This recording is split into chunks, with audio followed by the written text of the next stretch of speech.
Can't hear it? Can you hear it now? Okay.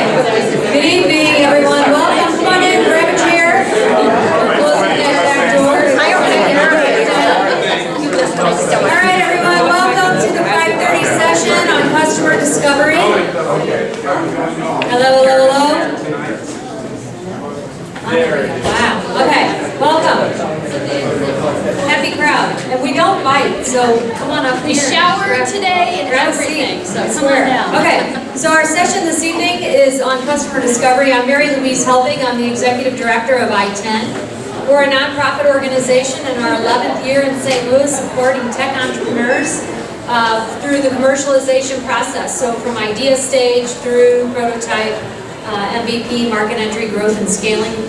We are approaching and supported almost 1,000 tech startups in the St. Louis region who are quite the economic engine. They create jobs, they produce revenue, they raise money, follow-on funding. They've raised $190 million to date, $3.5 million a month in revenue.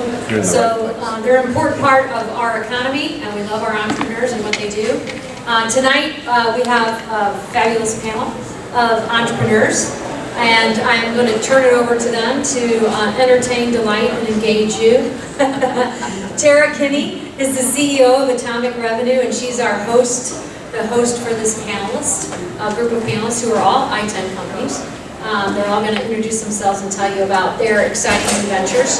But Tara is with Atomic Revenue, who is a revenue operations company. So they work with organizations, small to mid-sized companies, on bringing together their marketing, lead gen, sales, and customer engagement, and ultimately advocacy, customer advocacy models to produce profitable, growing companies. So with that, Tara, thank you for hosting tonight. I will turn it over to you, and I'm going to hand you guys this mic because you guys are going to have to do the Q&A part and pass this. Thank you. Test, test. Well, all right, tonight's topic is on customer discovery. And I hope that some of the key points we're going to hit on is customer discovery is critical. Do it early, do it often. If anyone's going to determine your fate, it will be your customers. So we're going to talk a little bit about that as you're in the product development stages. And because we're talking about customer discovery, and you guys are the customer tonight, I'm going to do a little discovery with you. So I have this piece of paper to be able to have my notes and introduce the rest of the panelists, or I could have a cell phone. Which would you guys prefer as my customers that a panelist use when they're going to be having notes and standing in front of a crowd? Do you prefer them to look at an electronic device or have an old school piece of paper? Paper. Electronic. Oh, it's a mixed bag. Well, paper wins tonight, so the phone is dead. So, yeah. So I'm really excited to meet this panel tonight. Really great entrepreneurs who have some really great products in development. They're definitely in the depths of customer discovery. You know, they're beyond the idea phase. They're talking to their markets. They're determining their market's willingness to engage with their ideas, willingness to buy, capacity to pay a profitable price for their products. And so we're going to learn more from their experiences tonight. I'm going to introduce each person and they can tell you a little bit more about themselves, and we'll just pass the mic down. But we have Lucas Reitberg from Phase 3, and Murielle Gaither from Outside 360, and Micah Goodman from Rasana, and Brian Pearson Jr. from EduRay. Is that right? EduRay. EduRay.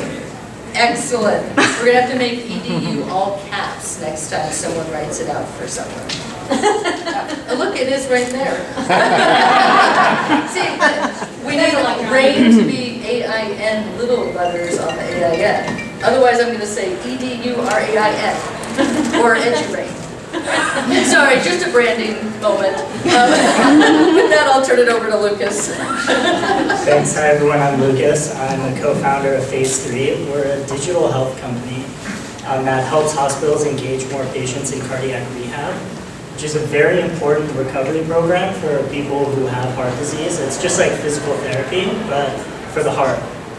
Despite it having all these really great benefits to patients like increased lifespan and reduced hospitalizations, just 20% of people in the US who are eligible take part in the program. And usually it's because they can't afford the insurance copays, or they live too far from the hospital, or it interferes with their work life. So there are just a lot of barriers to patients who need this program. We've created a mobile app that helps patients complete their entire cardiac rehab program away from the clinic. It's a lot more accessible and affordable to them. We're just now sort of wrapping up our first clinical trial, and so we're looking at, we're talking to a lot of potential customers, so we're in the depths of customer discovery now. My name is Murielle Gaither, and I'm with Outside 360. We are like the Airbnb for the outdoors. So what that means is that we are a marketplace that connects hosts who either have private property for outdoor recreational use or who have expertise within the outdoors, and we connect them with users. And this may surprise you, but the outdoor recreation industry is actually the third largest industry in the United States. And the part of that market that we're focusing on is the outdoor experiences market, which is really booming, and it's a very trendy market right now. The experiences economy is very quickly growing. So we're in a really cool space, and we are post-launch early stage. We just launched in September of last year and are starting to get our first little bit of traction. And with that, we actually have some very noisy, very vocal early adopters and early users of our products. So it's fun. I'm very excited to be here tonight. Thank you for the invitation. Hello, my name is Micah Goodman. I'm with Orsana. We are making software that helps make the addiction recovery process better. So there are two main problems with it right now. The first is on the clinic side. They just face a host of problems that make the process inefficient and make it so that they can't provide as best possible care to the patients, and that they can't provide care to as many patients as they potentially could. Then on the patient side, the problem is that the fall off for engagement in treatment is pretty high, so a lot of people fall off. So we're making a software, which is a patient app and a provider dashboard, that bridges the two and makes addiction treatment easier and more effective. Hello, I'm Brian Pearson. I'm the co-founder of ED-Rain. It's a higher education financial support platform. We help people do 3 Fs, file their FAFSA for free in 5 minutes, find scholarships and grants from around the world they pre-qualify for, and we have templates based off the discipline that they're writing in and an AI writing system that helps them win those scholarships with that personalized scholarship database. And we also help them fund college with less student loan debt. And let's say it's May and you want to move off campus, but you don't have money for first month's rent and deposit, which is anywhere in average between $1,000 to a $1,500 bill. We give you upfront on your fall financial aid at 0% interest and at a $5,000 increment, and we just take $15 out of your financial aid to give you a budget advisor to not only pay your rent for you and also look at where you're spending, so you have more time in the classroom and more engagement with your college. Great. So I want to ask the first question because we're all entrepreneurs in this room, and any of us who are likely have started with 1, 2, 3, 4, sometimes more, if you want to admit it, ideas before the one we decide to take to market. So just a quick question so we can get to know our panelists. How many of you in the product that you talked about today, is this your first attempt at launching as an entrepreneur, or how many of you had had an idea before and through customer discovery or attempt, it didn't work out, and you're on another version? Okay, yeah. So I started out as an activist in college, and originally I was an LGBT enrollment and retention researcher, doing a lot of research running around the colleges all across the nation. And then I did this LGBT college ranking, and then I didn't know how to sell it. Got really broke, running around colleges, all this paperwork, running into this, like professors' offices, student union groups of colleges. And then from there, I was just like, you know what? Let's just like get people who are educated as entrepreneurs, because like we have a market and we know what we're doing, but I don't know how to sell anything. And from there, I brought people in, and like from there, we were just like, I just learned on how to do things, and we got into programs because I was like, look, I know how to communicate with people. I should know how to sell anything. And from there, that's how we kind of went to what we're doing now.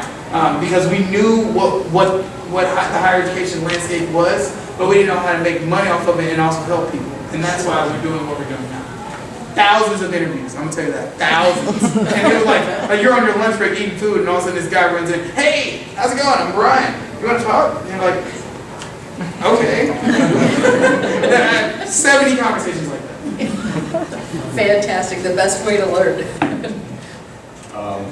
I started with just one other product. Honestly, this could be like a therapy session. I need to work through exactly why I'm using the product for this one. I haven't completely, gotten over it yet, but it seems like the best opportunity, partly through customer discovery. Awesome. Is this thing even on? Is it on? I think it's It's not on. It's not on. It's not? No. Well, here, have this one. You have to hold it close. If you push the button on the bottom. Thank you. Hello. Hello. She No, it's not. That's okay. I'll project. We have been working on this company since about 2017, and we had a pretty good idea of what we were going to be focusing on. But of course, after we had launched, we continued to get input and advice, and when we weren't seeing some of the early traction happening the way that we had initially envisioned, we went to the customers and we really observed a lot of the data and the way they were spending time on the site, and exactly tried to dig a little bit deeper into who our customers were and made a little bit of a pivot. So even though we've been working with the same, been working with the same company for about the last year and a half or so, we did make a pivot. So Okay, great. We also pivoted pretty early. I was a biomedical engineering student at SLU with my co-founder, and we built an ECG device that would run mobily and then would send data to a smartphone app. And we were really proud of it. It was like this really accurate device. If you sat still, you couldn't really move much, or it would get dizzy. It was mostly really accurate. We finally got a meeting with a cardiologist, and we showed it to her.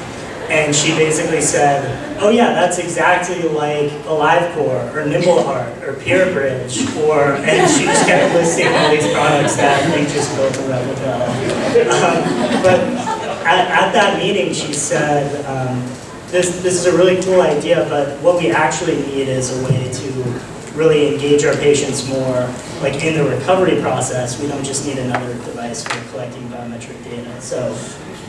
Yeah, that's how we started building this platform. That is really cool. I mean, you definitely were able to harness some really great advice, and it's nice when you're talking to a customer who not only says, I like, I don't like, I want this feature, I don't want that one, but who actually says, you know what, I really need this, and kind of points you in the right direction. That was going to be one of my next questions for you guys, is what was that pivotal moment? Like, what was that one piece of customer feedback during customer discovery that gave you that aha moment, that light bulb, that was the key feature, the key service, the key thing that you were going to do?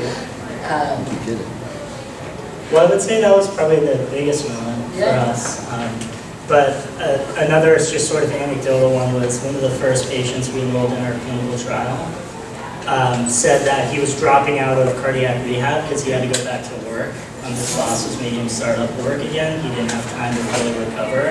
So we enrolled him in our program, and he started doing cardiac rehab from New York, where he traveled for work. It was multiple days per week. So that was fantastic. exciting. And that's a great case study, too, for your product,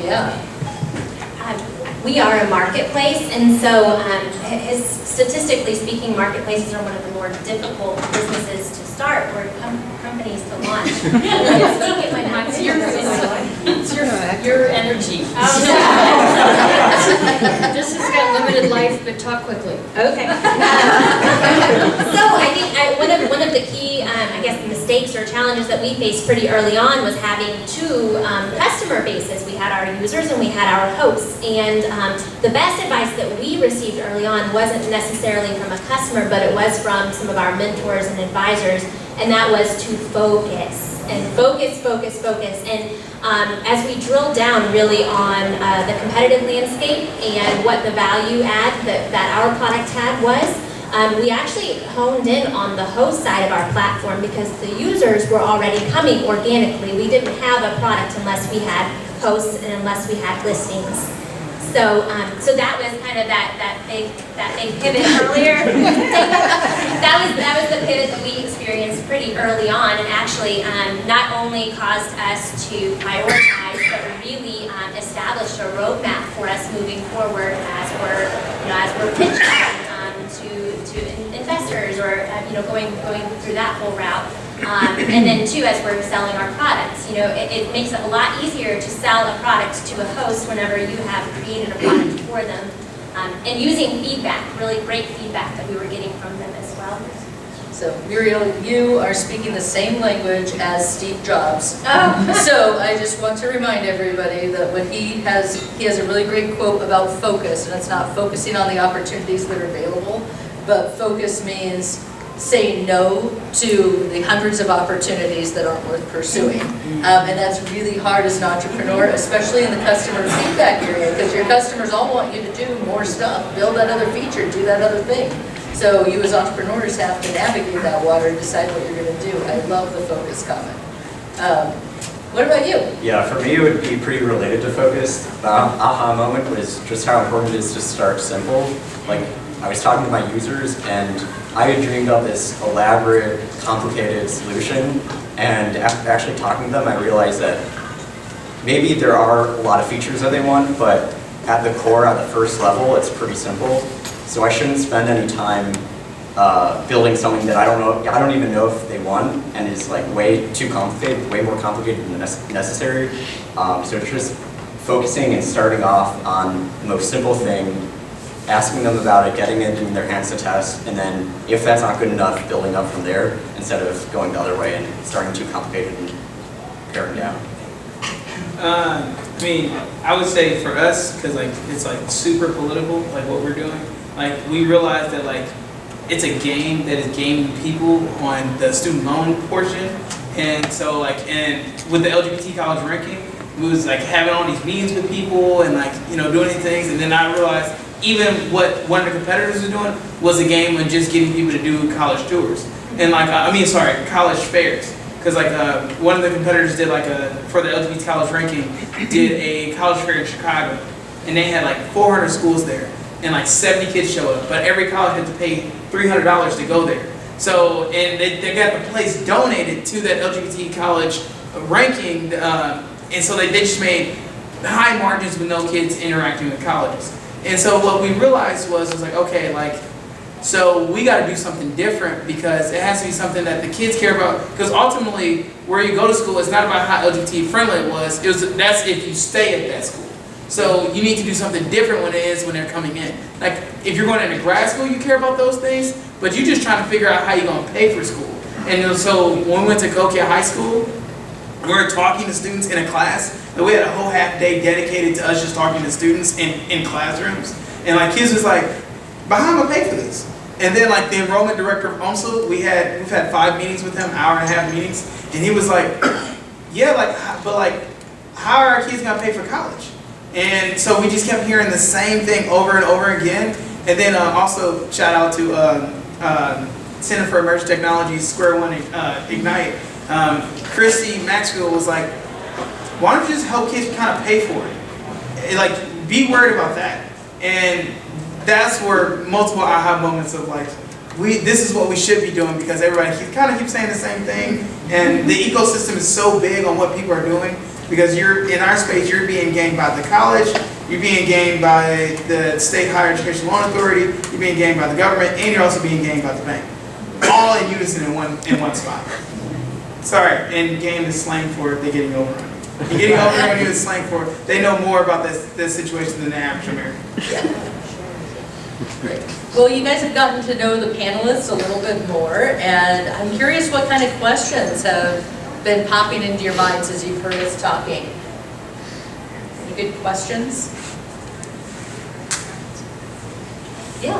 I'd be interested in knowing more about the cardiology.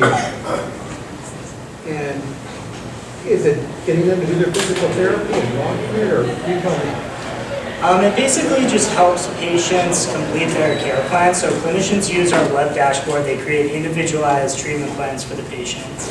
These treatment plans consist of stuff like exercise, education, logging of other biometric data points like weight and blood pressure. The patient receives their individualized treatment plan on their smartphone app, and they can complete all of those tasks, and all the data is sent back to the clinic too. So the clinicians get to review everything and communicate back and forth. So does that, Okay.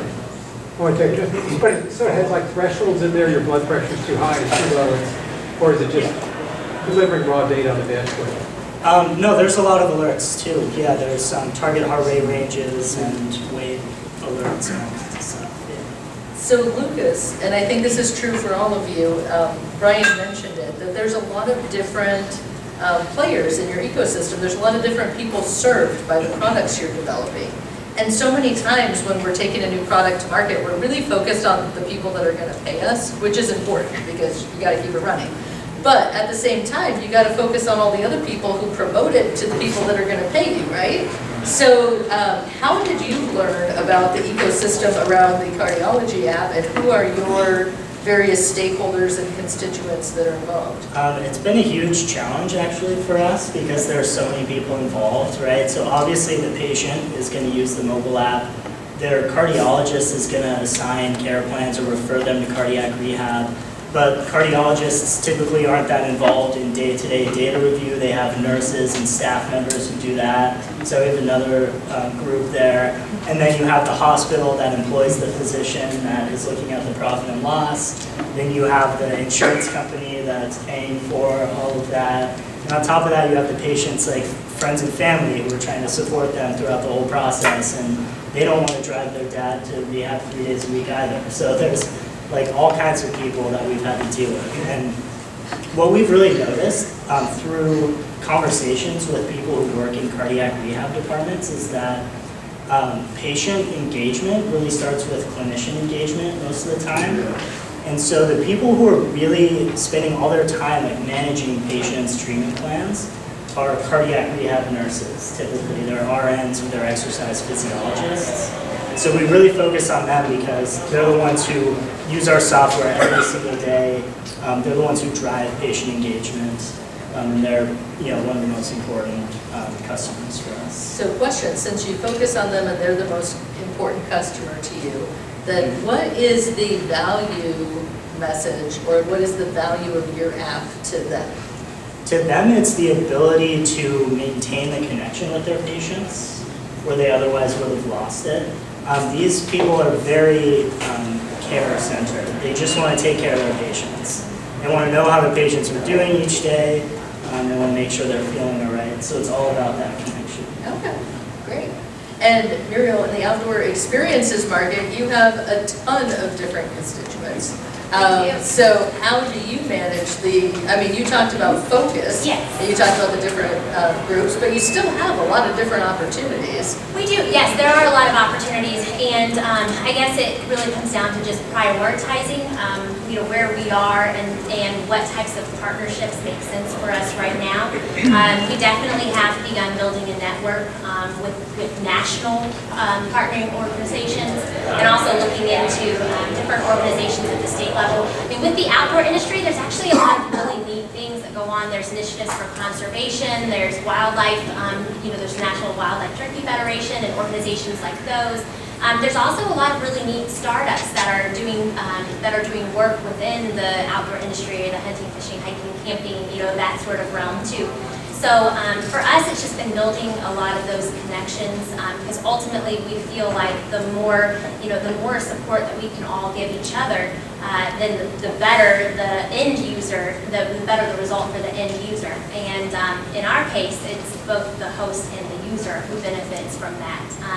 We've been able to kind of absorb a lot of industry knowledge, and so we're actually coaching our hosts through what kind of pricing for leases is market value, and actually helping them get better rates, and coaching them through different uses, ways that they can monetize their property, like a latent asset, and ways that them bringing in income may actually be beneficial within the tax realm, and how they can report all of that. So we've just found that the more information we can absorb, and then how we disseminate that, and be careful too about the messaging that we're giving to one group versus the other group has been really helpful. it's been a great process. But ultimately, we're all about our hosts and our users as well, making sure they have a great time. Well, if the hosts can serve the users, then the Absolutely. users will keep showing Well, and up. see, yes, and that's actually, hospitality, even though we're dealing with outdoor experiences, hospitality is at the heart of it. And that's one thing that we clued in on really early with our hosts, is that at the end of the day, they want to give their user, their guests, a good experience. And so a lot of the tools and features on our dashboard actually clue into that, and us being able to provide the tools that these hosts need to create, create opportunities for add-ons or additional amenities, and they're compensated for them. There's transactional value there for the host, but we also give them an outlet where they can actually see that there's value for them going that extra step further. Okay. And Micah, who is your primary audience in your ecosystem? So the payer is the health clinic or the addiction clinic administration, but I weigh them, the care providers, and the patients pretty evenly. Like Lucas mentioned, in the healthcare space, there's a lot of other people outside of those three. But in terms of like what I can realistically put time to get like valuable information out of, they're the three groups that I'm focusing on for now. So Micah, quick question for you. Who pays for your program? It is the customers we're targeting right now, because they're smaller and it's kind of the path of least resistance for now, is the private health clinics. Okay. So not part of a bigger health system, not insurance. Okay, and is it a pay per user? Just pay per Okay. patient, yeah. Great, so they're the ones who are recruiting your patients onto the platform, are their patients, right? Right, yeah, Okay. they have a vested interest in getting the patients. Absolutely. Okay, great. And Brian, you have a very complicated ecosystem that you're navigating. I'm in with all of them. Right. So when you think about who needs to be like your primary as you're getting ready to take your product to market, who's the keys to the kingdom for you? So we're going to look at two different products. So we technically have three products. One of them's free, one of them's a $2.99 subscription, and the other one's a $15 a month subscription. So the $2.99 scholarship, database tool. We're looking at the individual student and their support system, like their parent, uncle, cousin, friend that wants to, help them with scholarships. And then also, we're looking at nonprofits that want to help students that make that bridge into higher education, and they have to pay a subscription or like a high school, different things like that. Because we've actually had some meetings with some charter schools here in town, and they're like, we will pay this much for this many kids at this price as soon as you get it out. And so we know that. But the $15 model, that's the individual student's financial aid piece. So that's with the student. And then it's also, it can be the parent if they're going to pay the $15 a month instead of just using their financial aid. Also, parents who take out the Parent Plus loan. So that is still a loan that we could work with. The biggest thing is what we realized is that the admissions department would also, there's a lot of people that would push our product for free. For example, school counselors. We met with a person that is a very prominent school counselor in town about 7 different times now. And they actually came on as one of our board of advisors last week. And also we had a recruitment director of another college in town that became on our advisory board 2 months ago. So recruitment, retention services, tutoring centers, financial aid departments, enrollment directors, professors themselves, like all that is in the ecosystem. We actually spend more time looking for saboteurs than anything else, because our thing is we need to have as many people supporting the student to use our platform than we need to have just be selling to individual students. That's why on somewhere between September 20th and 24th, here we're having a luncheon with their students where we're buying them food, supported by Multipass Ventures actually. Sorry, I try to plug the partners that we work with. We're buying lunch for the students, and we're just having individual feedback with those kids and just talking to them about their financial process as students at a HBCU here in St. Louis. Okay, fantastic. And if any of you are developing products, I want to make sure that we all heard this wisdom bomb that Brian just dropped, which is potential customers on your board of advisors That's a really great way to continue to get feedback from them and have them help you. So actually, that person as a recruitment director also is a parent of the kid that's in higher ed. So. Nice. So, I mean, you're really able to work your whole ecosystem, and you've worked them really into your go-forward plan where you consistently get their feedback as your product develops. I mean, that's really fantastic. In the marketplace, you get to do that as well. So, quick question about the 2 apps in the medical space. Do you already have customers on your platform? Not yet, no. Okay. We do. Okay, so you have kind of a consistent feedback loop now with the users? Okay. And have you spent made a lot of time in there. Yeah. So have you made some other modifications since you went live? Yeah, a lot, actually. Yeah. Okay. And still more on the Continuously, roadmap? yeah. Yes. Great. So turning it back to the audience, what other questions do you guys have for this panel? Back to Lucas. I'm really curious about this.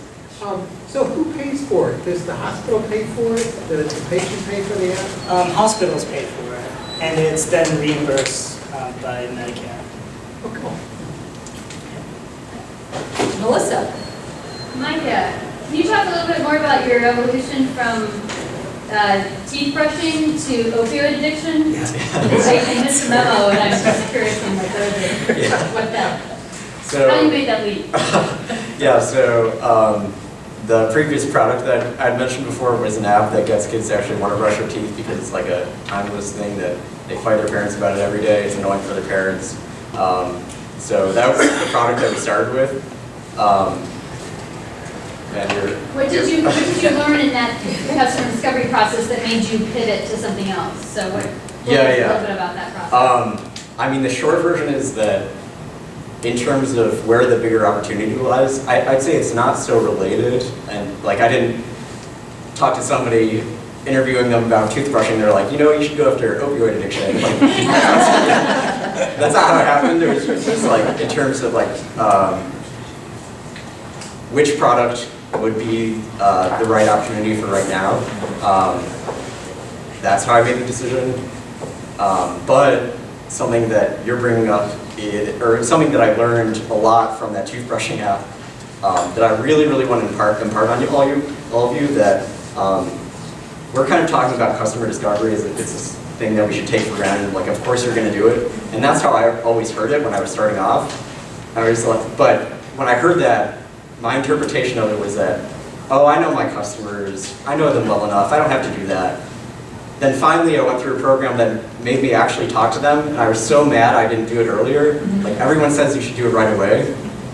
Actually do it right away. Like, if you're working on a product, Louder.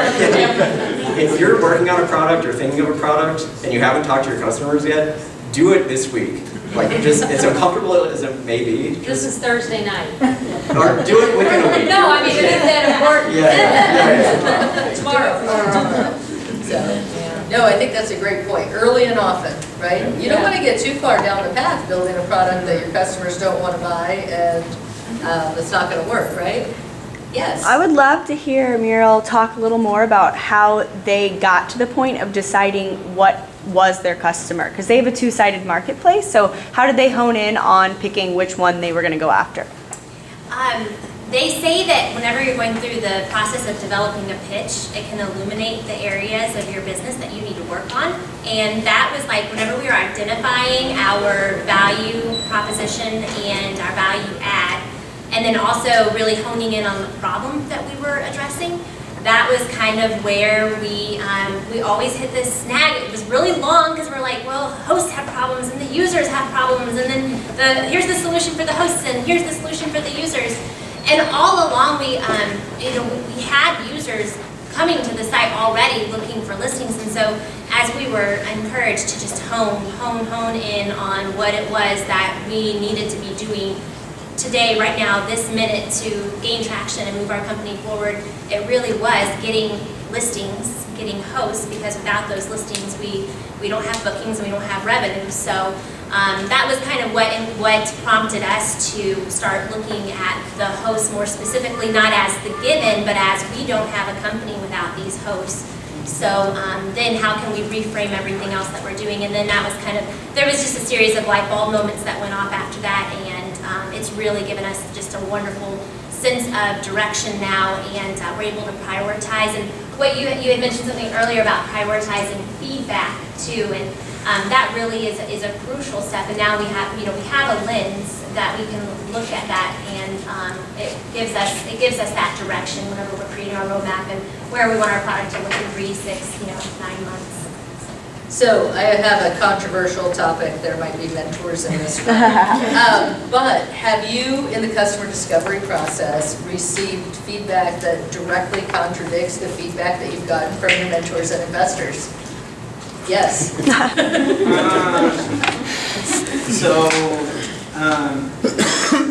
So like, there's a couple different meetings that we would have, because there's some people who would meet with me that are in the higher ed space, who politically you have to meet with me because I'm very well known in the higher ed space as some activist that's trying to make it better, and they would give me they would kind of laugh in the meeting, but they still take the meeting, so it's kind of ridiculous. But they would tell me well, there's no way that this would be able to happen. There's no way that you'd be able to get a team together to be able to do these things. Or there's no way that kids would sign up for it. This seems too fishy. This seems too these things. And what we did was we just kind of found people that was if it worked and if it was secure, yeah. So the gaps in these things, and I don't see people being able to do that. And it the customers was well, if these things were the case, I would do it. Because we went from talking what if to why not? And we would come to I don't think you, we would come to somebody and be I don't think you'll pay for this. And they'd be well, I would. I'm but what about this? And they'd be can you make sure that it's that then? Can you make sure that it doesn't do this? Can you make sure that these aren't the things that happen? And I was yes, actually I can. And from there, I actually think that it was a good thing that they doubted certain aspects. It was nice to get to us.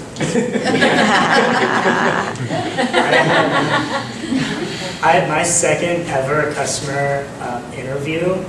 I called a lady who was a nurse at a cardiac rehab department and asked her what she thought of the idea of at-home cardiac rehab, and she said, I still remember exactly what she said to this day, I would never ever let one of my patients ever do that ever. And that was my second customer review. Did not feel very good. It turns out over the hundreds of people I've spoken with, she was the only one to ever say that. It launched some more research into actually the safety of cardiac rehab though, so it's actually useful to know because we actually learned that incident rates of actually people having events during cardiac rehab is no more prevalent than normal people exercising without a heart attack or just driving a car. People have there's more incidents driving a car than cardiac rehab. So that was very contradictory advice from the customer. So we actually had something, we was pitching at the Venture Cafe thing, and somebody was aren't you just helping rich people make sure the kids be disowned and they get free college? And I was no. But the thing is we missed an opportunity to connect about what we do and why we do it. And I kind of want to say something now, as a person that ran away from home when I was 15 and put themselves through college and has $50,000 of student loan debt. And also, I'm not going to help you falsify your government documents, and we will never do that. Now, we want to help students, and we just make the process easier on what you have. The college document fraudulent process, I think is wrong, and I think that it is, it's not still, they said it was stealing loans. There's going to be enough loans out there for everybody, trust me, they make money off those loans. But the grant process is the process that is getting affected by that.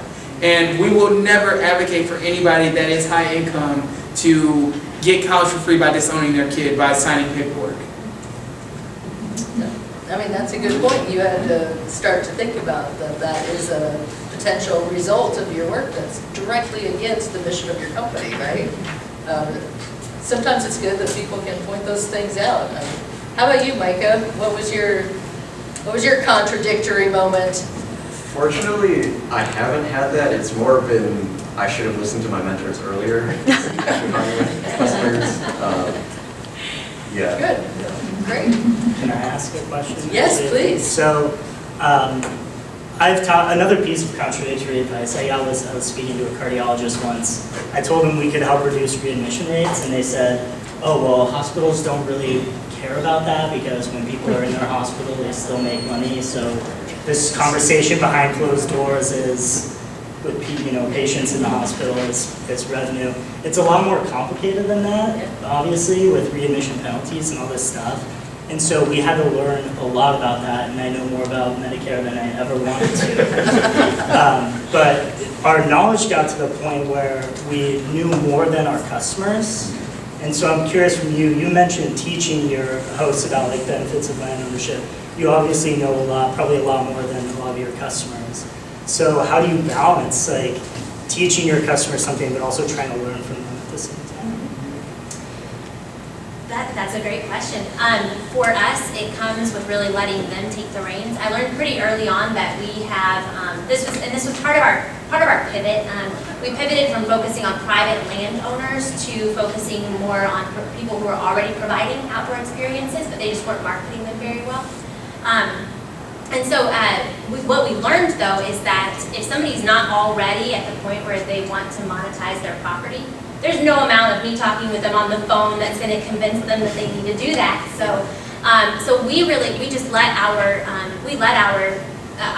hosts really take the reins with that. Some of them have a hard time getting their listings up. They need help with that. Well, then I step in and I help them with that. Others have a hard time with their pricing. I step in and help with that. Others want to know. They are curious about the additional ways that they can monetize some of their other experiences, so many of them actually want to learn. They're curious about it. But I think you're right. I mean, you do have to kind of toe that line sometimes, and you don't want to wax prophetic, and run them off because they think they get some sort of idea that something's not for them. So you have to maybe have. I think it's different for the threshold is different for every business. So we have an intern that's in college, and so like one of the things that I do is like I meet with the people that we're going to meet with before, and then we're like, yeah, we're going to get together, and like so I have like a guy that's in college have a meeting with one of the people that I've already kind of briefed on, and I actually just kind of sit there and be quiet and like let them have a back and forth about what's going on, and then when they don't know something, I enlighten them on different subjects and areas. And I know way more about the student loan process than like I ever thought I would ever know. And like, it's ridiculous. But, so like, I think it's being able to realize that you don't have to say everything, just the pieces that people want to know, because higher education are vehicle, everybody has their own lane and they don't want to step outside their lane at all because they're scared of like the politics of it. So like, just like the things that they want to know, like just making sure that you tell them like, hey, this is how they help, this is how it helps, and this is why it's different, and being able to educate them on like outcome models, working with the WashU Social System Design Lab, building systems and outcomes for students with the platform. I mean, these are all hypotheticals because like, our prototype's coming out in September, I think from there and with the knowledge that we learned from, researching Goldman Sachs, researching a couple of different higher education finance companies, researching different financial models in different countries, and actually calling some of the people that work there, calling MOHELA, calling the higher education, the Illinois Higher Education Loan Authority, the higher education board, meeting with enrollment directors, and then being able to say to a parent, like, look, your kid only has 4 to 5 years, that money's gonna run out, you go to Princeton, it's gonna be really expensive, and then having a conversation about the actual cost instead of the estimated family cost. Sorry, this is a lot of details already. So just having that conversation of like, what do you really want from your education, and what do you value, and do you value like just having a lot of fun, or do you value having fun in a very targeted manner to where you're having fun and getting a career as well? I think Brian hit on a really important point about not trying to teach people what you want to teach them, but letting them tell you what they want to learn from you. I mean, that's a lesson for businesses forever. I can't even tell you how many times really established and huge businesses are still focused on shouting what they want to at their customers versus listening.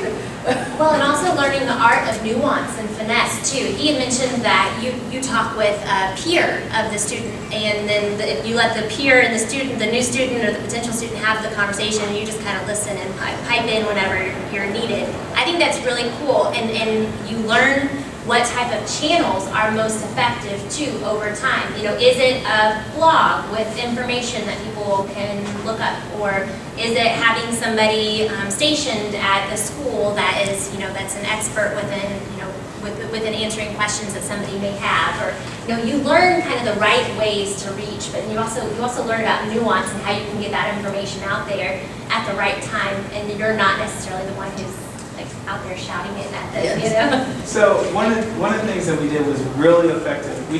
I deleted all my LinkedIn posts, articles from like the other company. And I created a LinkedIn article. It was like, dear students, higher education professionals, you know, all the people. And like I used these hashtags. And like teachers were commenting on it, and like people, and I can look at the analytics of like where they're from, like people in Washington D.C., San Francisco, and then like a competitor, another startup that's in San Francisco, startup that is trying to help people file their FAFSA, found me and was like, hey, you know, we're doing something similar. I was like, well, hopefully you don't just like try to get all your information, but like it was this thing that was like, once we realized that like it's not about being the most loud person in the room, it's about being the most understanding person and being able to say like, look, you're going through a hard time, we just really know a lot of this information, and I know you think you got it, and I know that you're like, you know, this is gonna cost a lot. That's one, like our intern was like, you know, when I've heard I was gonna go to college, I was gonna go to WashU, I was just accepting this to be like $80,000 a year, and I was like, yeah, because like nobody presented you with a way for it to be cheaper. And no slight to WashU, it's a very good school, trust me. Like most kids come out of there great, and also they get great careers. So like it's one of those things. Like even our board meeting tonight, like probably gonna be quiet for 90% of the board meeting because it's like all these people from different spaces that have all these different activities that are in our space from different areas that come together once a month, and like our board president gives them agenda, and like I just kind of say like, for 10 minutes, this is what I've done, what I'm going to do next, y'all, and then they tell me what I'm going to do next, and I just kind of, I'm the least important person in our company when it comes to like what we do. I'm the most important when it comes to the data that we collect. I think that you just hit on something else that, you know, anyone developing a product now has a lot of advantages because social listening is so easy. And everyone's out there talking about all these different topics, so you can really easily listen to your market socially. And people are so open that way, whereas if I asked you, you would give me an answer and, you know, you'd be nice to me, regardless of how, I mean, maybe some people aren't, but but at the same time, out there in social listening land, you're able to hear what people would say, they wouldn't say it to your face, right? And you hear of new problems, the language that they're using. Those things are so important, especially like in a marketplace. You know, you have to understand that language, the way they're communicating. So that's a great one, using those hashtags. My survey shares, I share surveys all the time between like 2 a.m. and 4 a.m. when college students are studying. Facebook and like. I had to use this. What other questions? Yes? Just wondering from each of the panelists, how long the timeline did it take from your initial thought that you wanted to do from a company of your own or a startup into where you are now in your company? Well, I'm going to go, I might be the longest, about 10 years. So, of course, it's much more refined now and scaled, but you know, it was a long haul kind of figuring out what was going to be the offering, and then how do you operationally manage growth. So it's one thing to build the first thing, and then it's something entirely different to manage it once it starts to catch on. So 10 years in, still, managing the scale. So. It's been about 2.5 years for me since we pivoted from that device into what we're doing now. It's been just a lot of conversations with potential customers, and then having people use the product, and then improving on the product, and just keeping that circle. 4 years. Been about 4 months, but we're launching this coming week. Mine was like, I want to say February of like 2016. I held a rally. It was protesting the budget crisis in Illinois because the MAP grants wasn't getting funded. And I'd already been a lobbyist for MAP grant funding when I was going to a private school, and I was meeting with senators and stuff about like higher education funding. But I didn't really know how much I could do. And when I held this rally, and like all the media was everywhere, and we were across different media platforms, I realized okay, it's time to take this vehicle and move it somewhere. And from there, that's what kind of built us to where we are now. Going back to why we started with the budgets and helping per students, because personally, I didn't have the MAP grant, but SIUE, shout out to SIUE, happily covered the MAP grants of the students that were there at SIUE during the budget crisis. Any other questions from the crowd? Yes? You talked about social listening, but identifying that community of interest. I work with a lot of startups, and they say, oh, I did customer discovery. What they really did was talk to friends, family, and people that would never be their customers. But how do you find those, how have you found communities of interest with a two-sided marketplace? Because I think at least 3 of you are a two-sided marketplace, if not all 4. So how do you find that community of interest, and then how do you target them, and how do you message yourself, Steve, that process? We are fortunate. We actually there's so many Facebook groups. I mean, a couple of them have 40,000 plus, 50,000 plus members. They're extremely active. And I have to be careful because I don't want to get kicked out of the group, so you can misbehave and you can get kicked out, which would be really bad. So I just asked kind of an open-ended question on, there was a couple of them that kind of ran along the same lines, but it was, so how many of you would like to get paid to go on a hike? And then the comments and the messages that I received were a mixed bag. There were lots of folks who were like, hey, if there's somebody in the Columbia area, I'd love to go out on a hike with you. But then I also got the folks who were, hey, I would love to take people out on hikes. I used to do that at the time, and blah, blah, blah, and then I moved, and so on and so forth. So it was interesting to see that happening just within the comment section of these posts. But we've also learned how valuable Facebook groups are for promoting our listings as well and our experiences. So that social listening aspect has been really critical for us. We'll take one more question, gentlemen. Yeah, based on what you just said, regarding the hiking, for example, do you do any background check on people before to? I'm just asking. Yes, and there are other companies that are kind of similar to ours that do that, but at this time we do not. We verify their identities, but we don't perform a background check. All right. Well, thank you all for joining us today. Appreciate you being here with us, and as a token of our appreciation, we have a little gift for our panelists. Here, I'll take that one. Thank you.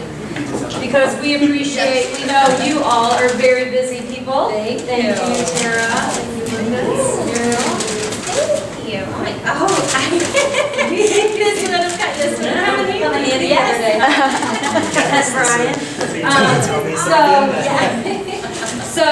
But thank you very much. And I guess, really the message here is that you need customer discovery not only at the beginning, but forever and ever, amen? So never stop, right? Yes. You can never stop because your customers change, your market changes. Thank you all. I'm excited to